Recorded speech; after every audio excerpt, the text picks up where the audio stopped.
TIL que articulaciones que truenan constantemente no es normal. Mi diagnóstico tardío de síndrome de Ehlers-Danlos cambió toda mi perspectiva. Yo pensaba que todas las articulaciones de las personas hacían ruidos fuertes cuando se movían. Por ejemplo, cuando me levantaba de mi escritorio en 1901, la escuela. Mis rodillas tronaban tan fuerte que toda la clase se giraba. Yo creía que así funcionaban los cuerpos, que las articulaciones de los demás eran más silenciosas que las mías. Mis amigos bromeaban diciendo que yo sonaba como papel, burbuja al pisarlo. Pero de verdad pensé que era normal. Unas personas hablan fuerte, otras caminan fuerte y yo era el que crujía fuerte. Los ruidos empezaron cuando tenía 8 o 9 años. Mis muñecas tronaban al escribir, mis tobillos al subir escaleras, mi cuello al girar la cabeza. Mis padres al principio lo veían como algo gracioso, mi papá me llamaba su pequeño Rice Krispies. En la secundaria se volvió vergonzoso. Evitaba levantarme en momentos silenciosos de la clase porque los crujidos eran muy fuertes. Mis hombros sonaban al levantar la mano. Mi columna tronaba al estirarme. Los maestros se detenían en mitad de una frase cuando yo me movía. Durante los exámenes estandarizados era horrible. Cada vez que me movía un poco, algo tronaba. El sonido se escuchaba en todo el salón silencioso y todos me miraban. Una vez durante el SAT, mi cadera tronó tan fuerte que 3 chicos saltaron en sus asientos. En la preparatoria todo fue peor. Empecé a calcular mis movimientos para no interrumpir. Esperaba que sonara la campana antes de levantarme para que el ruido cubriera mis articulaciones tronando como cohetes. Lo peor fue en el SAT en mi último año. Llevaba 2 horas sentado y mi cuerpo estaba rígido. Cuando el profesor dijo que se había acabado el tiempo, me levanté y toda mi columna tronó de arriba a abajo como un cierre. El sonido fue tan fuerte que el profesor se acercó a preguntarme si estaba herido. Mis padres siempre lo ignoraron. Decían que yo era crujiente como una casa vieja. Mi mamá bromeaba diciendo que lo había heredado de mi abuela, que también tronaba mucho. Acepté esa explicación porque no sabía qué otra cosa pensar. Pero en una visita universitaria, esa primavera todo cambió. Estábamos en un auditorio elegante con unas 200 personas escuchando una presentación. Cuando terminó me levanté y mi cadera hizo un ruido enorme que rebotó en las paredes. La gente jadeó y el consejero de admisiones se detuvo a mirarme con preocupación. Una mujer detrás dijo en voz alta, ¿ese niño está bien? Yo quería desaparecer. Me puse rojo y me volví a sentar, lo que hizo que mi rodilla tronara fuerte otra vez. Esa noche en el hotel mi mamá buscó en su celular adolescente con articulaciones que truenan muy fuerte. Y mientras leía, su cara pasó de curiosa a preocupada a totalmente pálida. Me mostró la pantalla a mi papá y él frunció el ceño. Luego me miraron como si me vieran por primera vez. Mi mamá me dijo, vamos a llamar al Dr. Klein en cuanto volvamos. La cita fue el lunes siguiente. El Dr. Klein me había visto desde pequeño. Sabía de mis articulaciones, pero nunca las había revisado en detalle. Esta vez me hizo mover brazos, piernas, cuello, todo. Cada movimiento iba acompañado de crujidos. Él levantaba las cejas cada vez más. Me pidió que tocara mi antebrazo. ¿Con el pulgar? Lo hice fácil. Luego que me doblara hacia atrás hasta poner las palmas en el suelo. También sin problema. Después de 20 minutos me dijo, necesitamos ver a un especialista. Lo que describes parece un trastorno del tejido conectivo. 3 semanas después, estaba en el consultorio de un reumatólogo que me examinó completamente. Movió cada articulación. Midió mi flexibilidad y anotó cada ruido. Al final me dijo, tienes síndrome de Ehlers-Danlos. Tu tejido conectivo es hipermóvil, lo que significa que tus articulaciones son inestables y se mueven más de lo normal. Eso causa todo el ruido. Me explicó que las articulaciones de la mayoría de las personas no suenan como percusión al moverse. Las normales a veces crujen, pero no en cada movimiento como las mías. Ahora uso soportes en las articulaciones peores y hago fisioterapia 3 veces a la semana. Los crujidos no han parado del todo, pero al menos entiendo por qué he sido una máquina de palomitas toda mi vida. Después del diagnóstico, pensé que las cosas mejorarían automáticamente. Que tener un nombre para lo que me pasaba sería como encender una luz en una habitación oscura. Pero la realidad fue mucho más complicada. Los primeros meses fueron extraños. Cada vez que mis articulaciones tronaban, ya no me sentía avergonzado sino casi científico. Ah, esa es mi hipermovilidad articular manifestándose, pensaba, como si fuera un observador externo de mi propio cuerpo. Mis padres también cambiaron. Donde antes había bromas sobre Rice Krispies, ahora había miradas de preocupación y preguntas constantes sobre cómo me sentía. La fisioterapia se convirtió en mi nueva rutina. 3 veces por semana iba a una clínica que olía a desinfectante y caucho. Mi fisioterapeuta, Sandra, era una mujer de unos 50 años con manos fuertes y una paciencia infinita. Me enseñó ejercicios que nunca imaginé que existieran, movimientos lentos y controlados diseñados para fortalecer los músculos alrededor de mis articulaciones rebeldes. Tu cuerpo es como una casa con cimientos blandos, me explicó la primera vez. Los músculos van a ser tus pilares de apoyo. Al principio, los ejercicios me parecían ridículos. Levantar pesas de 2 libras, mantener posiciones que cualquier niño podría hacer sin esfuerzo. Pero gradualmente empecé a notar cambios sutiles. Mis rodillas no tronaban tanto al subir escaleras. Mi espalda se sentía más estable cuando me levantaba de la cama. El colegio se volvió diferente también. Ahora tenía una carta del doctor que me permitía levantarme y caminar durante los exámenes largos. Algunos maestros me miraban con sospecha, como si estuviera fingiendo para obtener ventajas injustas.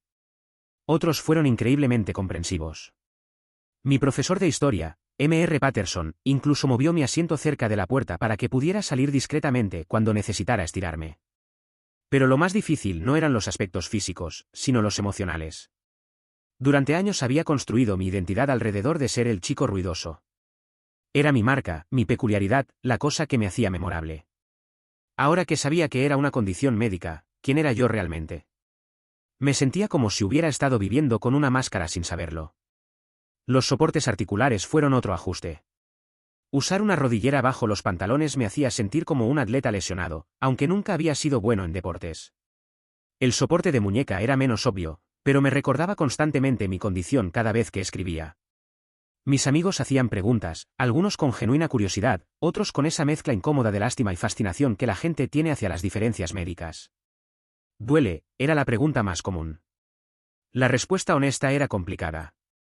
No dolía exactamente, pero había una constante sensación de inestabilidad, como caminar sobre hielo delgado. Mis articulaciones se sentían sueltas, impredecibles. A veces me despertaba con el hombro fuera de lugar porque había dormido en una posición extraña. Otras veces, un movimiento aparentemente normal enviaba una onda de dolor agudo por mi brazo o pierna. La universidad trajo nuevos desafíos. Tuve que solicitar acomodaciones académicas, algo que me avergonzaba profundamente. Explicar mi condición a profesores que nunca habían oído hablar del síndrome de Ehlers-Danlos se volvió una rutina agotadora. Algunos eran comprensivos, otros escépticos. Una profesora de química me sugirió que tal vez simplemente necesitaba más ejercicio. Pero también encontré una comunidad inesperada. A través de grupos en línea, conocí a otras personas con EDS. Sus historias resonaban conmigo de maneras profundas.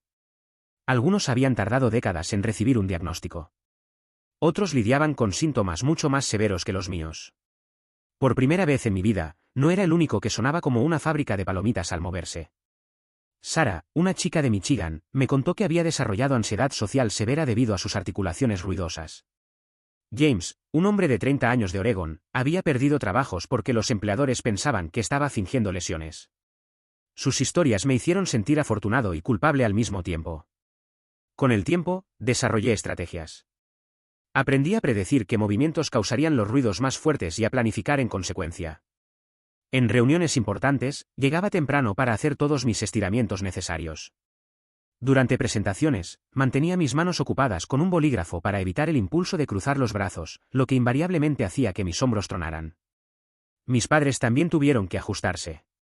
Mi mamá se convirtió en una experta en síndrome de Ehlers-Danlos, leyendo estudios médicos y uniéndose a grupos de apoyo para padres. Mi papá dejó de hacer bromas sobre Rice Krispies, pero a veces lo sorprendía mirándome con una expresión de culpa, como si se preguntara si había ignorado algo importante durante años.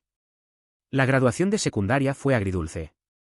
Cuando caminé por el escenario para recibir mi diploma, mis articulaciones cooperaron milagrosamente. No hubo crujidos dramáticos, no hubo miradas de sorpresa de la audiencia. Por primera vez en años, fui invisible de la manera que siempre había deseado. Pero también me sentí extrañamente vacío, como si una parte fundamental de mi identidad hubiera desaparecido. Ahora, años después, he llegado a una especie de paz con mi cuerpo. Los crujidos siguen ahí, probablemente siempre estarán. Pero ya no definen quién soy. He aprendido que tener una condición médica no te convierte automáticamente en una víctima ni en un héroe. Simplemente te convierte en una persona navegando la vida con un conjunto diferente de desafíos. A veces, cuando estoy en una biblioteca silenciosa y mi cadera truena al cambiar de posición, veo las cabezas girarse con esa expresión familiar de sorpresa e irritación. En esos momentos, sonrío para mis adentros. Todavía soy el chico ruidoso, pero ahora entiendo por qué. Y esa comprensión, aunque no cure nada, ha hecho toda la diferencia. La verdad es que nunca pensé que llegaría el día en que agradecería a mis articulaciones ruidosas.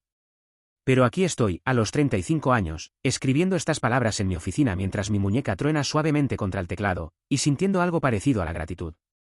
No fue un camino fácil llegar hasta aquí. Hubo momentos en la universidad donde consideré abandonar todo. Días en que el dolor era tan intenso que no podía levantarme de la cama. Noches en que me quedaba despierto preguntándome si alguna vez encontraría a alguien que pudiera amar a una persona que sonaba como una orquesta de huesos rotos. Pero la vida tiene una manera extraña de sorprenderte. Conocí a Elena en una clase de escritura creativa durante mi tercer año.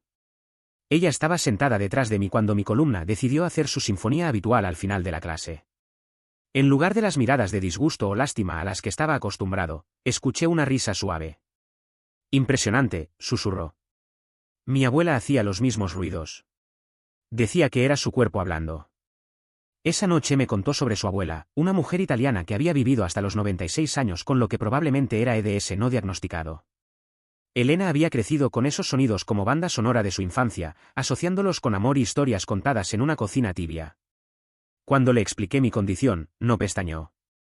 Entonces tienes articulaciones rebeldes, dijo encogiéndose de hombros. Yo tengo asma. Mi hermana tiene diabetes. Todos cargamos algo. Su pragmatismo me desarmó. Por años había construido mi condición como esta cosa monumental que me definía, y ella la redujo a lo que realmente era, una parte de mí, pero no la totalidad de quien soy. El trabajo también fue un desafío.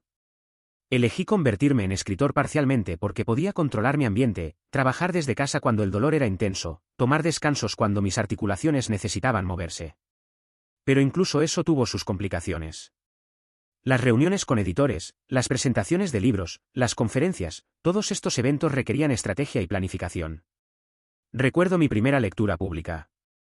Estaba tan nervioso que llegué 2 horas temprano para hacer todos mis estiramientos. Aún así, cuando me levanté del podio después de leer, mi cadera hizo un sonido que se escuchó claramente en el micrófono. La audiencia se rió, pensando que era parte de la presentación. Decidí seguir la corriente. Y eso, señoras y señores, fue mi cuerpo aplaudiéndome, dije, provocando más risas. Esa noche aprendí algo importante: el humor puede transformar la vulnerabilidad en conexión. Ahora tengo 2 hijos. Lucía, de 8 años, y David, de 5. Ambos han heredado algunas de mis características articulares.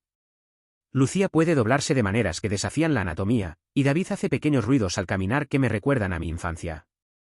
Elena y yo los vigilamos cuidadosamente, pero sin ansiedad. Sabemos qué buscar, cuándo preocuparse, cómo ayudar. Lo más hermoso es que para ellos, los ruidos de papá son simplemente normales. David a veces imita mis crujidos, haciendo sonidos con la boca porque piensa que es gracioso. Lucía me ha preguntado si algún día ella también hablará con los huesos como yo. Les he explicado sobre el EDS de manera simple, adaptada a su edad, y ellos lo aceptan con la naturalidad con que los niños aceptan todo. Papá es especial, le dijo Lucía a su maestra cuando ésta preguntó por qué yo hacía ruidos al recogerla de la escuela. Sus huesos saben cantar. Esta tarde, mientras terminaba de escribir esto, Lucía se acercó a mi escritorio. Mi hombro tronó al voltearme hacia ella, y ella sonrió. Papá, ¿te duele cuando haces esos ruidos? A veces un poquito, le dije honestamente. Pero ya me acostumbré. Y sabes qué, mi amor, estos ruidos me ayudaron a encontrar a doctores que me cuidan, amigos que me entienden, y a tu mamá, que piensa que soy perfecto tal como soy. Ella asintió con esa sabiduría simple de los niños y se fue corriendo a jugar.